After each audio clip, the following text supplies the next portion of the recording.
మొదటగా శ్రీ లక్ష్మీ స్వామి వారి ఆధ్వర్యంలో ప్రతి బుధ శుక్ర ఆదివారాలు దర్బారు సీమను నిర్వహిస్తూ దర్బారు సీమను స్వామి వారి యొక్క అన్న ప్రసాద నిమిత్తము మరియు భూతాల నిమిత్తము ప్రజలకు సమర్పించినటువంటి పాపల యొక్క పేరు స్వామి వారికి తెలియజేస్తూ వారికి వేద ఆశీర్వచనం చేయడం ఆలయ సాంప్రదాయం.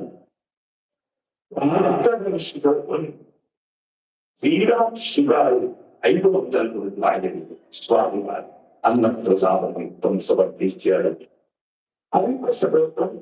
బృహస్పతి గారు స్వామి వారి అన్న ప్రసాదం 500 రూపాయలు సమర్పించారు.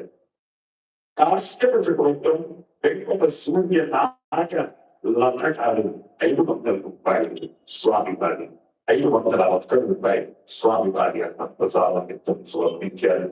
జనక ప్రభుత్వం లక్ష్మణ్ స్వరూపరాణి నవీన్